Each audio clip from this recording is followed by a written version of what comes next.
শ্যামল কুমার মিত্র, confederation.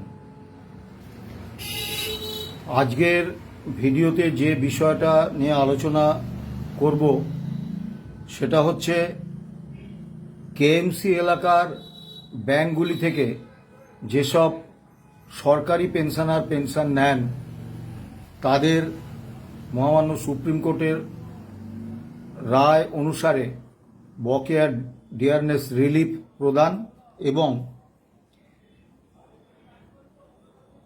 পশ্চিমবাংলার বাইরে যে সমস্ত রাজ্য সরকারি পেনশনার তারা রয়েছেন, পশ্চিমবঙ্গের বাইরের বিভিন্ন রাজ্যের ব্যাংক থেকে তারা পেনশন নেন, তাদের বিষয়টাও বলবো। সঙ্গে বর্তমান পে কমিশন এবং ডিএর প্রসঙ্গ থাকবে।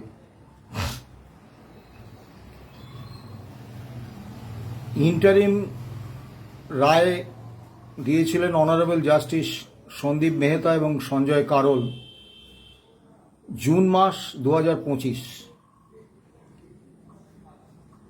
সাধারণত মন্ত্রিসভা, মাননীয় মুখ্যমন্ত্রী, মাননীয় অর্থমন্ত্রী এরা নীতি সংক্রান্ত সিদ্ধান্ত নেন, সেই সিদ্ধান্ত সংশ্লিষ্ট সরকারি দপ্তর কার্যকর করে। সরকারি দপ্তরের ডে টু ডে ওয়ার্কে মাননীয় মুখ্যমন্ত্রী বা মন্ত্রিসভার অন্যান্য সদস্য বা মাননীয় অর্থমন্ত্রীর প্রতিটা বিষয়ে হস্তক্ষেপ করার মতো সময় বা সুযোগ থাকে না। স্বাভাবিকভাবে জুন 2025-এ যখন ইন্টারিম অর্ডার হলো এবং তাতে 25% অব দ্য এরিয়ার ডিএ এবং ডিয়ারনেস রিলিফ রোপা 2009 অনুসারে দেওয়ার নির্দেশ হলো, তখনই অর্থ দপ্তরের আধিকারিকরা জেনে গিয়েছিলেন যে কলকাতার ব্যাংকগুলি থেকে যেসব পেনশনার পেনশন নেন তাদের দেওয়ার ক্ষেত্রে একটা ডাটাবেস দরকার। 2026 সালের 5ই ফেব্রুয়ারি সুপ্রিম কোর্টের অন্তিম রায় হয় অনারেবল জাস্টিস সঞ্জয় কারোল এবং অনারেবল জাস্টিস পি.কে. মিশ্রের বেঞ্চ। তারা নির্দেশ দিয়েছিলেন 15ই মের মধ্যে এপ্রিল 2008 থেকে ডিসেম্বর 2019 পর্যন্ত বকেয়া সমস্ত ডিএ এবং ডিয়ারনেস রিলিফ রাজ্য কর্মীদের দিয়ে দিতে হবে। কাজেই 5ই ফেব্রুয়ারি অর্থ দপ্তরের এই আধিকারিকরা নিশ্চিত হয়ে গিয়েছিলেন যে ইন্টারিম অর্ডার খারিজ হচ্ছে না, উল্টে যে অন্তিম রায় বা ফাইনাল রায় হয়েছে তাতে এই ডিয়ারনেস রিলিফ এবং ডিয়ারনেস অ্যালাউন্স বকেয়া এটা দিতে হবে এবং দিতে হলে সংশ্লিষ্ট উপভোক্তাদের ডাটা ব্যাংকটা থাকা দরকার। এই আধিকারিকরাই কিন্তু আজও অর্থ দপ্তরে রাজ করছেন। Additional chief secretary in charge of finance department মাননীয় প্রভাত কুমার মিশ্র আজও অর্থ দপ্তরের দায়িত্বে। আমরা যখন 1 জুন মাননীয় মুখ্যমন্ত্রীর সঙ্গে বৈঠকে বসি, তাকে কেএমসি এলাকার পেনশনারদের কথা, ওয়ার্ক চার্জ কর্মচারীদের কথা, চুক্তিভিত্তিক সরকারি কর্মচারীদের কথা এবং ডেলি ওয়েজেসে যারা নিযুক্ত হোমগার্ড, এনবিএফ, সিভিল ডিফেন্স ইত্যাদিতে তাদের ডিএর বিষয়টি আমরা কিন্তু তুলেছিলাম, সঙ্গে গ্র্যান্ট ইন এড হেডের যারা বেতন পেনশন পান তাদের কথা। তা মাননীয় মুখ্যমন্ত্রী সেদিনই বলেছিলেন যে 7 দিনের মধ্যে tata consultancy service, reserve bank, বিভিন্ন ব্যাংকগুলো এবং অর্থ দপ্তর মিলে বসে এজির সঙ্গে প্রয়োজন হলে আলোচনা করে 7 দিনের মধ্যে কেএমসি এলাকার যে ব্যাংক থেকে যে পেনশনাররা, সরকারি পেনশনাররা পেনশন তোলেন তাদের পেনশনটা ডিসবার্সমেন্ট করার জন্য অর্থ দপ্তরের সচিব প্রভাত কুমার মিশ্রকে নির্দেশ দিয়েছিলেন। তা আজকে জুলাই মাস প্রায় শেষ হতে চলল, আজকে 26শে জুলাই। এখনো পর্যন্ত কলকাতার কেএমসি এলাকার ব্যাংকগুলি থেকে পেনশন নেন এমন সরকারি পেনশনাররা কিন্তু তাদের ব্যাংক অ্যাকাউন্টে 1 পয়সা এরিয়ার ডিয়ারনেস রিলিফ ঢোকেনি। 2রা এপ্রিল বিভিন্ন জেলায় যেসব সরকারি পেনশনাররা পেনশন নেন তাদের টাকা তাদের ব্যাংক অ্যাকাউন্টে ঢুকে গেছে, যদিও ভুল হিসেবে। তারা 57% তাদের প্রাপ্যের থেকে কম পেয়েছেন, কিন্তু তারা একটা টাকা পেয়েছেন। আজকেও কেএমসি এলাকার ব্যাংকগুলি থেকে যারা পেনশন নেন সেই সব সরকারি পেনশনাররা অপেক্ষা করে বসে আছেন আর আমাদের ফোন করছেন। এখন এই সংখ্যাটা, যারা কেএমসি এলাকার ব্যাংকগুলি থেকে পেনশন নেন তাদের সংখ্যাটা কি খুব বিরাট বেশি, যাতে করে রাজ্য সরকার তার অর্থ দপ্তর এখনো তাদের ডাটাবেসটা তৈরি করতে পারছেন না? স্টেট ব্যাংক অফ ইন্ডিয়ায় সরকারি পেনশনার আছেন 14,197 জন, পাঞ্জাব ন্যাশনাল ব্যাংকে 4,786, ইন্ডিয়ান ব্যাংকে 2,035, ইউকো ব্যাংকে 1,105 জন, ব্যাংক অফ বরোদায় 1,000 জন, ব্যাংক অফ ইন্ডিয়া 941 জন, সেন্ট্রাল ব্যাংক 716 জন, ইউনিয়ন ব্যাংক অফ ইন্ডিয়া 233 জন, মোট হচ্ছে 25,588। ইন্ডিয়ান ওভারসিজ ব্যাংক 224 জন, ব্যাংক অফ মহারাষ্ট্র 50, আর বাংলার বাইরের বিভিন্ন ব্যাংকে 3 জন। এই হচ্ছে সরকারি পেনশনার যারা বিভিন্ন কেএমসি এলাকার এবং রাজ্যের বাইরের ব্যাংক থেকে পেনশন নেন, সেই মোট হচ্ছে 25,588। প্রথম কথা হচ্ছে রাজ্য সরকারের পেনশনার, তাদের প্রতি মাসে রাজ্য সরকারের অর্থ দপ্তর পেনশন দেন, তাদের তথ্য রাজ্য সরকারের কাছে নেই। এটা কি আদৌ বিশ্বাসযোগ্য?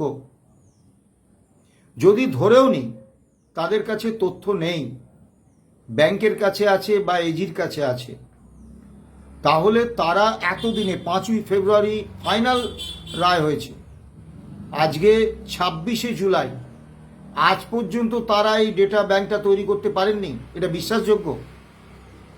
এবং সংখ্যাটা যদি বিপুল বেশি হতো আমাদের কিছু বলার ছিল না, যে হ্যাঁ সত্যিই তো এত বিপুল সংখ্যায় একটু তো সময় লাগবেই। মাত্র 25,588 জন।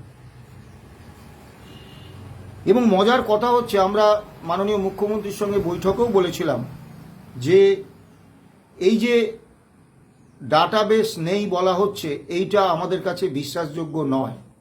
কারণ 2016 থেকে HRMS পোর্টালে বেতন হচ্ছে, তার তথ্য অর্থ দপ্তরে অবশ্যই আছে। এবং তার আগে 2015 পর্যন্ত কোষা নামক একটা সিস্টেমে বেতন হতো, ডিপার্টমেন্ট বেসড সিস্টেম। আমরা যদি তর্কের খাতিরে ধরেও নিই যে সেই কোষা সিস্টেমের ডেটা ব্যাংক বিভিন্ন ডিপার্টমেন্ট তারা নষ্ট করে ফেলেছে, তাহলেও টাটা কনসালটেন্সি সার্ভিসেস যারা এই দায়িত্বে ছিলেন তাদের কাছে কিন্তু এই পূর্ণাঙ্গ ডেটাবেস রয়েছে। তাহলে এক্ষেত্রে আমরা কি ধরব? যে সত্যিই কি ডাটাবেসের অভাবে, নাকি অর্থ দপ্তরের সদিচ্ছার অভাবে এই 25,588 জন সরকারি পেনশনার যারা কেএমসি এলাকার ব্যাংকগুলো থেকে পেনশন নেন তারা এই বকেয়া ডিএর টাকাটা পাচ্ছেন না? তাও অর্ডারে লেখা আছে, যে নতুন অর্ডার হয়েছে তাতে লেখা আছে তাদেরকে ইন্টারিম পিরিয়ডে রিলিফ দেওয়ার জন্য 50% of the estimated dearness relief তাদের দেওয়া হবে। এখন মূল প্রশ্নটা হচ্ছে, এই কলকাতার সরকারি পেনশনাররা কিন্তু ভিখিরি নন, তারা সম্মানীয় রাজ্য সরকারের পেনশনার, অবসরপ্রাপ্ত কর্মী। তারা রাজ্য সরকারের কাছে কিন্তু কোনো রিলিফ, কোনো ভিক্ষে চাইছেন না। সুপ্রিম কোর্টের নির্দেশ মেনে এই প্রাপ্যটা তাদের অধিকার, এটা দিতে সরকার বাধ্য। যে অর্থ সরকার দিতে বাধ্য সেটা কেন রিলিফ বলা হবে? কেন এই রিলিফ পেনশনাররা নেবেন? এবারে আসুন, এই 25,588 জন পেনশনার আজও তাদের ব্যাংক অ্যাকাউন্টে কিন্তু কোনো টাকা ঢোকেনি। তারা আর কতকাল অপেক্ষা করবেন? এবং এই যত দেরি হচ্ছে তত যে সেই টাকাটার উপর তো একটা সুদ হতো, সেই সুদটা তারা লস করছেন। এটার ক্ষতিপূরণ কে দেবে? এই 25,588 জন পেনশনারের মধ্যে অনেকেই প্রয়াত হয়ে যাবেন।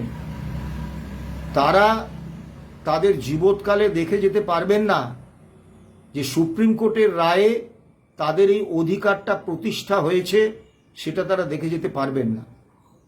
দয়া করে সরকারের কাছে আবেদন, আর কোনো গল্প না বলে অবিলম্বে এই 25,588 জন কেএমসি এলাকার ব্যাংক থেকে যেসব সরকারি পেনশনার পেনশন নেন তাদের ডিয়ারনেস রিলিফের টাকাটা দয়া করে তাদের ব্যাংক অ্যাকাউন্টে ঢোকানোর ব্যবস্থা করুন। এবারে আসুন, পশ্চিমবাংলার রাজ্য সরকারে চাকরি করতেন, অথচ তাদের বাসস্থান ভিন রাজ্যে, তারা অবসরের পর ভিন রাজ্যে ফিরে গেছেন এমন 1,596 জন পেনশনার আছেন। তাদের মধ্যে বিহারের আছেন 714 জন, উত্তরপ্রদেশে আছেন 363 জন, ওড়িশাতে আছেন 269 জন, ঝাড়খণ্ডে আছেন 167 জন, অন্যান্য বিভিন্ন রাজ্য ও কেন্দ্রশাসিত অঞ্চলে আছেন 83 জন, মোট 1,596। সংখ্যাটা কি খুব বিপুল? এরা প্রায়, আজকেও ফোন এসেছে যে দাদা আমাদের ব্যাংক অ্যাকাউন্টে তো টাকাটা ঢোকেনি, একটু দেখুন। এটা তো অন্য কোনো বিষয় নয়। আমাদের এজি, ওই সব রাজ্যের এজির সঙ্গে যোগাযোগ করবেন, আমাদের এখানকার এজি, তারা যোগাযোগ করে সমস্ত ডেটা নিয়ে তাদের ব্যাংকে টাকাটা চলে যাবে। এটা আজকের এই ডিজিটাল ব্যবস্থার যুগে এটা খুব বিশাল কিছু কাজ। কিন্তু আজও এই 1,596 জন যে ভিন রাজ্যে বসবাসকারী আমাদের রাজ্য সরকারের পেনশনার, তারা কিন্তু আজও পেনশন পাননি। আবার যারা পেনশনার প্রয়াত হয়েছেন, ফ্যামিলি পেনশনারও প্রয়াত হয়েছেন, তাদের এই অর্থটা তাদের যারা লিগ্যাল হেয়ার বা আইনসঙ্গত উত্তরাধিকারী তারা পাবেন। তারা কিভাবে পাবেন? কার সঙ্গে যোগাযোগ করবেন? কি সার্টিফিকেট তাদের লাগবে? তাদের যে লিগ্যাল হেয়ার সার্টিফিকেট লাগবে সেটা কি পঞ্চায়েত, পুরসভা, কর্পোরেশন দেবে, না সেটা কি ফার্স্ট ক্লাস জুডিশিয়াল ম্যাজিস্ট্রেট দেবেন, নাকি নোটারি করে নেওয়া হবে? কোনো রকম বিষয় কেউ জানেন? আমি তো জানি না। তার কবে এই ফ্যামিলি পেনশনারদের, তারা বারবার তাদের ট্রেজারিতে যাচ্ছেন, তারা যে দপ্তরে তাদের প্রয়াত মানে যার আইনসঙ্গত উত্তরাধিকারী তারা, তিনি কর্মরত ছিলেন, সেই দপ্তরে যাচ্ছে, কোনো জায়গা থেকে কোনো রকম সদুত্তর তারা পাচ্ছে না। আর কতদিন? 5ই ফেব্রুয়ারি রায় হয়ে গেছে, 15ই মের মধ্যে রায় সমস্ত পেনশনারদের, ফ্যামিলি পেনশনারদের, কর্মরত কর্মচারীদের এবং যারা লিগ্যাল হেয়ার, যারা আইনসঙ্গত উত্তরাধিকারী, তাদের টাকা দিয়ে দেওয়ার কথা। আর কতকাল তারা অপেক্ষা করবেন? সরকার, অর্থ দপ্তর কি একটু সক্রিয় হতে পারেন না? যদি সরকারের মুরদে এই কাজ না হয়, অর্থ দপ্তরের মুরদে এই কাজ না হয়, তারা এজেন্সি নিয়োগ করুন। কেন তাদের অপদার্থতার জন্য যারা এই টাকাটা, যাদের ন্যায্য প্রাপ্য, যাদের এটা অধিকার, তারা দিনের পর দিন বিলম্বিত হবেন? এবারে আসুন, গ্র্যান্ট ইন এড নিয়ে আমি গতকাল একটা ভিডিও করেছি, আপনারা দেখেছেন। খুব দুঃখের সঙ্গে বলছি, ওয়ার্ক চার্জ কর্মচারীরা, আমি মাননীয় মুখ্যমন্ত্রীর কাছে অন্যান্য দাবির সঙ্গে আরেকটি দাবি করেছিলাম যে 1974 সাল থেকে ওয়ার্ক চার্জ কর্মচারীরা 3 বছর চাকরি হলে তাদের কোয়াজি পার্মানেন্ট স্টাফ করে নেওয়া হতো, তাদের ছাঁটাই করা যেত না, এবং 10 বছর কন্টিনিউয়াস সার্ভিস হলে তাদেরকে রেগুলার এস্টাবলিশমেন্টে রেগুলার কর্মী বা স্থায়ী কর্মী হিসেবে নিযুক্ত করা হতো। 2011 সালে মমতা বন্দ্যোপাধ্যায়ের সরকার অত্যন্ত অন্যায়ভাবে এই রেগুলারাইজেশনের যে অর্ডার, সেটাকে বাতিল করে দেন। এবং সুপ্রিম কোর্টের যে রায় দেখিয়ে Uma Devi and others versus state of Karnataka and others, সেই মামলার রায় দেখিয়ে এই আদেশনামা খারিজ করে দেন।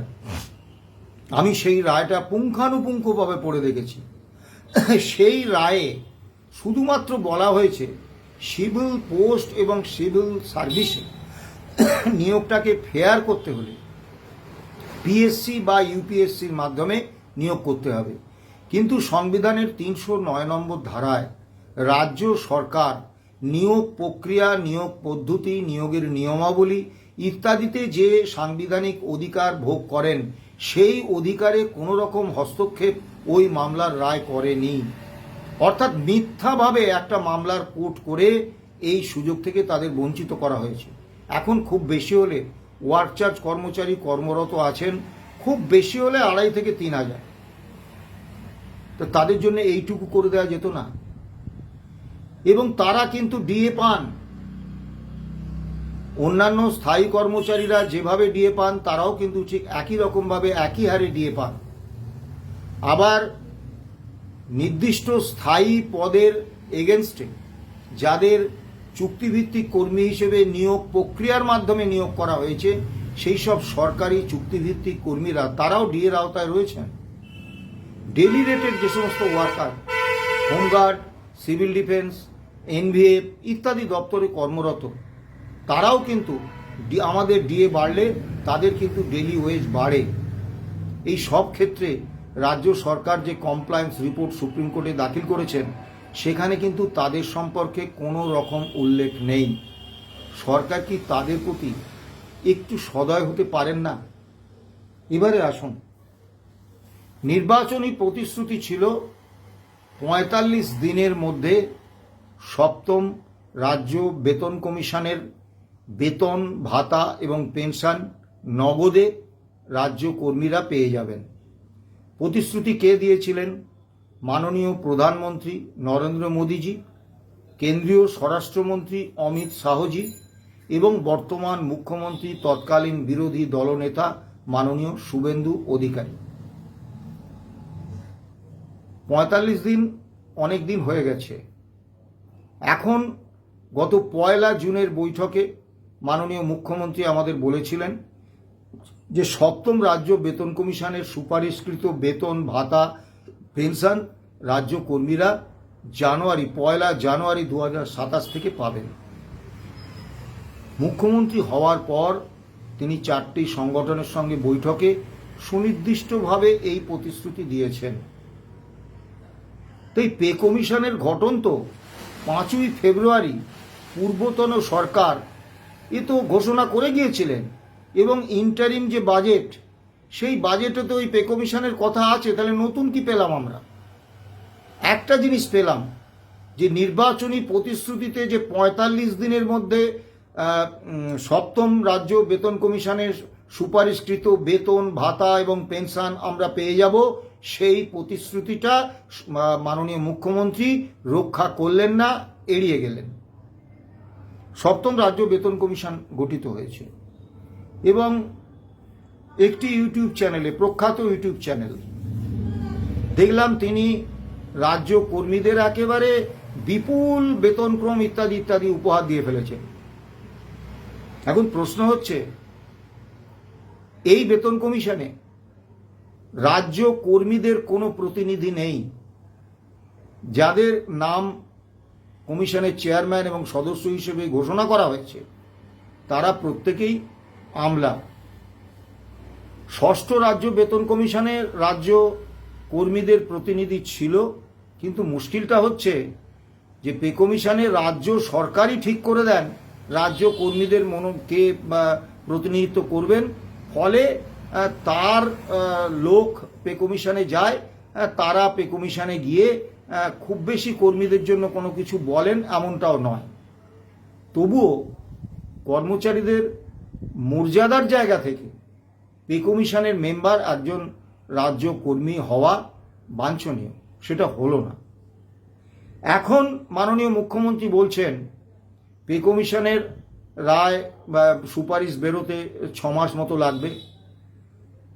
আগের সরকারের সময় আমরা দেখেছি 6 মাস মেয়াদী পে কমিশন 4 বছরে পে কমিশনের রিপোর্ট দাখিল করেছেন। সেখানেও ডিএর বিষয়ে বলা হয়েছিল এটা সরকারের দয়ার দান, কর্মচারীদের অধিকার নয়। তা এই 6 মাস যে আবার বাড়তে বাড়তে আরও 6 মাস করে যাবে না তার কিন্তু কোনো গ্যারেন্টি নেই। কারণ মাননীয় মুখ্যমন্ত্রী বিরোধী দলনেতা হিসেবে নির্বাচনী যে প্রতিশ্রুতি দিয়েছেন সেটা তিনি মানেননি। আবার 1 জুন তিনি আমাদের যে প্রতিশ্রুতি দিয়েছেন সেটাও কিন্তু এই অল্প কদিনেই সেটা লঙ্ঘন করলেন। সব থেকে বড় কথা, এই পে কমিশন আমাদের কি দিতে পারে? পে কমিশনে বেতন স্কেল একটা গুণিতক দিয়ে গুণ করে একটা বেতন ক্রম আমাদের দেওয়া হয়। এটা কেন্দ্রীয় সরকার, অন্যান্য রাজ্য সরকার যেভাবে করেন ওই একেবারে টুকে দেওয়া বিষয়। মূল বিষয়টা হচ্ছে পে কমিশনের মূল সুবিধের জায়গাটা হচ্ছে ডিয়ারনেস অ্যালাউন্স সম্পর্কে সরকারের নীতি। বর্তমান সরকারের এই ডিয়ারনেস অ্যালাউন্স সংক্রান্ত নীতিটা কি? 20% ডিএ ঘোষণা হয়েছে, আমাদের এখন 45% ডিএ বাকি। 42% ডিএ বাকি ছিল। 1 জুলাই থেকে কেন্দ্রীয় কর্মীদের আরও এআইসিপিআই মেনে 3% ডিএ প্রাপ্য হয়েছে। তাহলে আমাদের মোট ডিএ বকেয়া হচ্ছে 45%। হ্যাঁ, এই 45%-এর মধ্যে 42% বকেয়া পূর্বতন সরকারের আমলের। কিন্তু সরকার তো একটা কন্টিনিউইং বডি, কাজেই পূর্বতন সরকারের যে দায় সেটা পরবর্তী সরকারকে বহন করতে হয়, এটাই নিয়ম। তা মাননীয় মুখ্যমন্ত্রী 20% ডিএ ঘোষণা করেছেন 1 অক্টোবর থেকে এবং আশ্বাস দিয়েছেন বাকি 42%-এর বাকি 22%, এখন সেটা বাকি 25% খুব শীঘ্রই ঘোষণা করবেন। প্রশ্নটা কিন্তু ডিএ ঘোষণা নয় এবং ডিএর কোয়ান্টাম কত পার্সেন্ট হলো তা নয়। আমরা বাম সরকারের আমলে, তৃণমূল সরকারের আমলে কি দাবি করে এসেছি? যে all India consumer price index মেনে বছরে 2 বার আমাদের ডিএ দিতে হবে প্রাপ্য হওয়ার দিন থেকে, এবং এই সংক্রান্ত একটা স্ট্যান্ডিং অর্ডার সরকারকে প্রকাশ করতে হবে।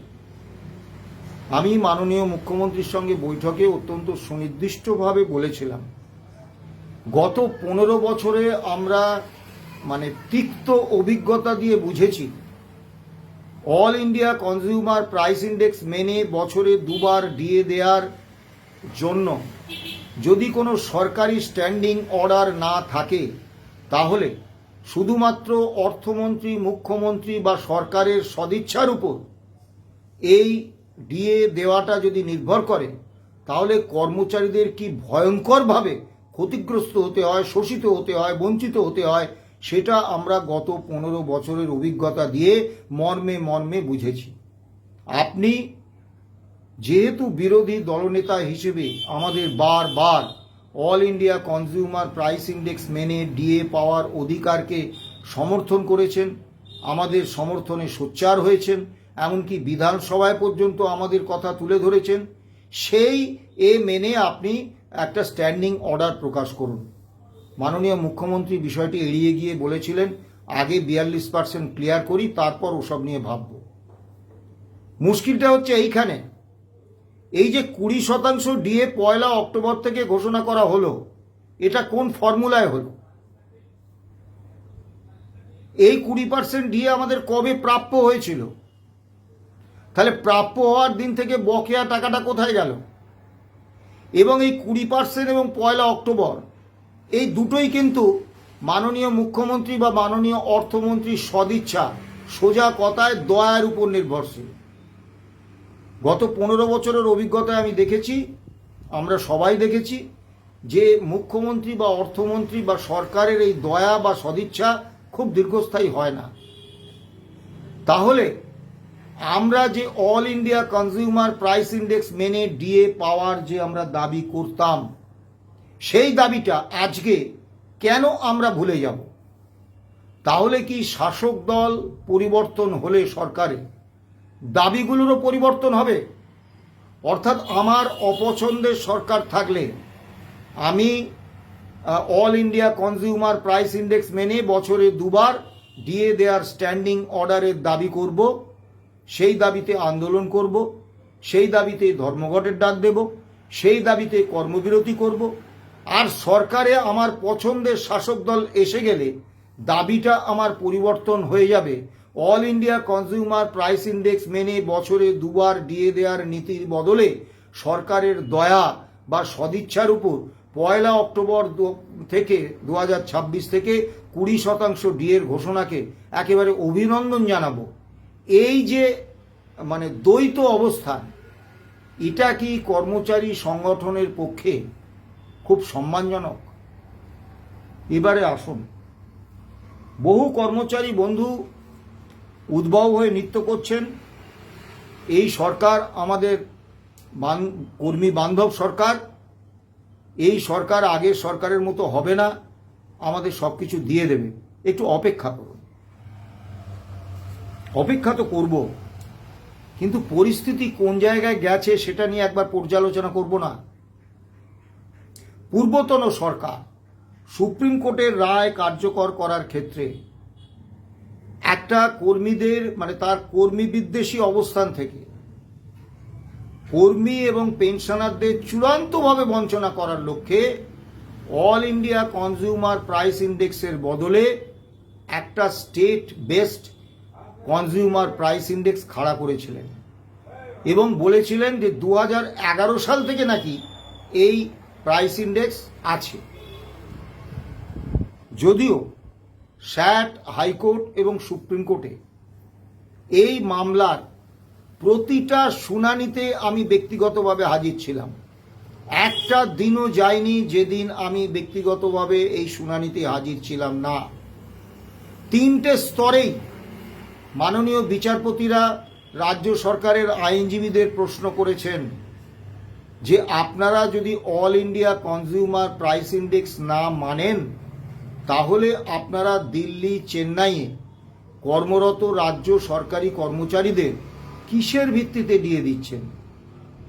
রাজ্য সরকার উত্তর দিয়েছিলেন যে দিল্লিতে কেন্দ্রীয় সরকারের এবং চেন্নাই ওখানকার রাজ্য সরকারের ডিএর পার্সেন্টেজ অনুসারে দিচ্ছে। কিন্তু মুশকিল হচ্ছে তারা তো all India consumer price index মেনেই দিয়ে দেয়। তাহলে রাজ্য সরকার রাজ্য সরকারি কর্মচারীদের একাংশের ক্ষেত্রে all India consumer price index মেনে দিয়ে দেবেন, আর একাংশের ক্ষেত্রে এই কল্পিত রাজ্যভিত্তিক সিপিআই এর কথা বলবেন। এটা তো হয় না। মহামান্য সুপ্রিম কোর্ট বলেছিলেন আপনারা যদি এআইসিপিআই না মানেন আপনারা যে সূচক মেনে ডিএ দেন সেই সূচক আমাদের জানান।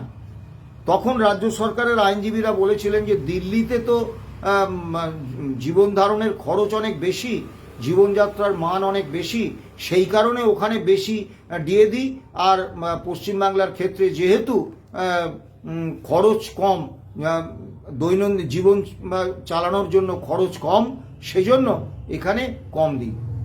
তা আমরা সঙ্গতভাবে প্রশ্ন তুলেছিলাম, সেটাই যদি সত্যি হয় তাহলে পুরুলিয়া, জলপাইগুড়ি, বাঁকুড়া, উত্তর দিনাজপুর, দক্ষিণ দিনাজপুর মানে সমস্ত জেলাগুলো, সুন্দরবনের প্রত্যন্ত অঞ্চল, আবার শ্রীরামপুর, চন্দ্রনগর, কলকাতা, এই সমস্ত শহর, হাওড়া, এই সমস্ত শহর, সব জায়গায় তো জীবনযাত্রার মান এবং প্রাইস ইন্ডেক্স এক নয়। পুরুলিয়ায় জিনিসপত্রের দাম যা বা জীবন ধারণের জন্য খরচ যা, নিশ্চয়ই কলকাতা শহরে তা নয়। তাহলে রাজ্য সরকার কি ভিন্ন ভিন্ন জেলায়, ভিন্ন ভিন্ন শহরে ভিন্ন ভিন্ন হারে ডিএ দিয়েছেন? তা তো দেননি। এবং সুপ্রিম কোর্ট বারবার রাজ্য সরকারের আইনজীবীদের কাছে বলেছেন যে আপনারা দিন, কোন সূচক মেনে আপনারা ডিএ দিচ্ছেন। তারা বলেছেন আমরা ইনস্ট্রাকশন আনাচ্ছি, কিন্তু সেই ইনস্ট্রাকশন সুপ্রিম কোর্টের অন্তিম রায় হয়ে যাওয়া পর্যন্ত তাদের কাছে এসে পৌঁছয়নি। অর্থাৎ স্যাট, হাইকোর্ট এবং সুপ্রিম কোর্টে তারা স্টেট বেসড কোনো সিপিআই এর কোনো অস্তিত্বের প্রমাণ দিতে পারেননি। এবং এটা যে সর্বৈব মিথ্যে তার প্রমাণ যে 18% আমরা ডিএ পেয়েছি। আপনি ভেবে দেখুন তো, সেই ডিএটাকে রাজ্য অর্থ দপ্তরের আধিকারিকদের বলুন তো স্টেট বেস সিপিআই অনুসারে দেওয়া হয়েছে এটা প্রমাণ করতে। আরও মজার ব্যাপার, এই জোচ্চুরি করতে গিয়ে তারা বেস ধরেছেন 2012 ইকুয়াল টু 100 পয়েন্ট সিপিআই। 2011 থেকে স্টেট বেসড সিপিআই নাকি কার্যকর আছে, তার বেসটা হচ্ছে 2012 ইকুয়াল টু 100 পয়েন্ট, অর্থাৎ রাম না জন্মাতেই রামায়ণ জন্মে গেছে। এইখানটাই বড় ভয়ঙ্কর বিষয়, যেটা প্রত্যেকটি রাজ্য কর্মী এবং অবসরপ্রাপ্ত কর্মীকে আতঙ্কিত করে তুলেছে। সেটা হচ্ছে বর্তমান রাজ্য সরকারও এই একই স্টেট বেসড সিপিআই এর কথা বলছেন এবং সেটাই তাদের নীতি হিসেবে প্রতিষ্ঠা করতে চাইছেন। সুপ্রিম কোর্টে যে কমপ্লায়েন্স রিপোর্ট দিয়েছেন সেখানেও তারা এই স্টেট বেসড সিপিআই এর বিষয়টি জানিয়েছেন এবং সেখানে তারাই নিশ্চিত করে বলছেন West Bengal specific CPI bracket দিয়ে combined rural plus urban declared by MOSPI is available from 2011 only, and comparison has been shown above from 2012 to 2024 between West Bengal CPI versus All India CPI, which has been converted to 2012 equal to 100. It is found that the West Bengal CPI is consistently less than AICPI. এটা তো হবেই। তাহলে রাজ্য সরকার, বর্তমান রাজ্য সরকার পূর্বতন রাজ্য সরকারের যে চক্রান্ত, সেই চক্রান্তকে পুরোপুরি মেনে নিয়ে বর্তমান ক্ষেত্রেও অল ইন্ডিয়া কনজিউমার প্রাইস ইন্ডেক্সের বদলে একটা স্টেট বেসড সিপিআইকে লাগু করতে চাইছেন এবং সেখানে বঞ্চনাটা কত আমি একটা তালিকা আপনাদের সামনে দিচ্ছি। এটা রাজ্য সরকারের তালিকা। 2012 সালে এআইসিপিআই 1982 ইকুয়াল টু 100 পয়েন্ট ধরে 969, সেখানে 2012কে 100 পয়েন্ট ধরে ওয়েস্ট বেঙ্গল সিপিআই হচ্ছে 100। 2013তে 1075, 111। 2014তে 1143, 119। 2015তে 1210, 122। 2016তে 1270, 129। 2017তে 1302, 132। 2018তে 1365, 141। 2019-এ 1470, 145। 2020-তে 1551, 158। প্রথমটি হচ্ছে এআইসিপিআই আর দ্বিতীয়টি হচ্ছে ওয়েস্ট বেঙ্গল সিপিআই। 2020-তে 1551, 158। 2021-এ 1627, 166। 2022-এ 1723, 179। 2024-এ 1888, 195। পে কমিশন তো পাবেন। পে কমিশনে মূল প্রাপ্তির জায়গা dearness relief all India consumer price index মেনে বছরে দুবার দেয়া হচ্ছে কি দেয়া হচ্ছে না। পূর্বতন সরকারও স্টেট বেসড সিপিআই এর কথা বলে রোপা 2009-এর ডিএ এবং ডিয়ারনেস রিলিফ প্রদানের ক্ষেত্রে চরম বঞ্চনা এবং প্রতারণা করেছিলেন।